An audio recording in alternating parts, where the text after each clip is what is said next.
திருச்சிற்றம்பலம். என் பேர் சந்திரா. நான் இந்த வைராகியா குரூப்பில் ஜாயின் பண்ணி ஒரு 50 டேஸ் தான் ஆகுது.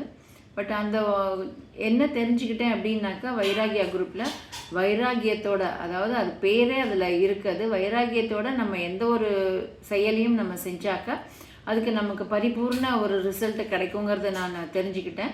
ஃபஸ்ட்டு ஸ்டார்டிங்கில் எனக்கு கொஞ்சம் சிரமமாக தான் இருந்தது. பட் இந்த ஏர்லி மார்னிங் சீக்கிரம் எழுந்துக்கிறது, அந்த ஒர்க்கை வித்தவுட் எனி சோம்பேறித்தனம் இல்லாமல் கரெக்டாக கன்சிஸ்டன்சியோட கண்டினியூஸாக செய்யணுங்கிறது ஒரு பெரிய டாஸ்க். அதை நான் செய்ய ஆரம்பித்தேன். ஃபஸ்ட்டு கொஞ்சம் ஸ்டார்டிங்கில் கொஞ்சம் சிரமமாக இருந்தது. பட் ஆனால் போக போக எனக்கு அதுவே பழக்கமானதுனால எனக்கு அது ரொம்ப ஈஸியாக இருந்தது. தென் நெக்ஸ்ட்டு முத்ராஸ் காலையில் சம்டைம்ஸ் பண்ணுவேன், இல்லைன்னா ஈவினிங் பண்ணுவேன். அந்த மாதிரி தான் பண்ணிகிட்டு இருந்தேன்.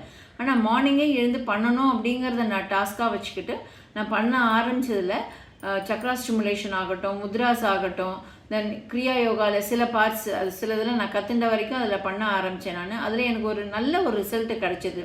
அந்த ரிசல்ட் எப்படின்னாக்கா, என்னை ஒரு மாதிரி சோம்பேறித்தனம் இல்லாமல் இருக்கும்.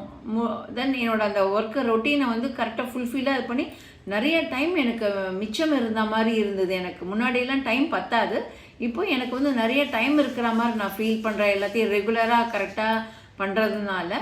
ஸோ எனக்கு அது ரொம்ப ஹெல்ப்ஃபுல்லாக இருந்ததுனால இப்போ நான் ரொம்ப ஹாப்பியாக இருக்கேன் நான். ஸோ இந்த மாதிரி எனக்கு ஹாப்பியாக இருக்கிறதுங்கிறது ரொம்ப நெடுநாளைக்கு அப்புறம் கிடைக்கிற ஒரு சந்தோஷம். அதை நான் எல்லார்கிட்டையும் ஷேர் பண்ண விரும்பினேன். ஸோ அதனால் நான் பண்ணினேன். தேங்க்யூ.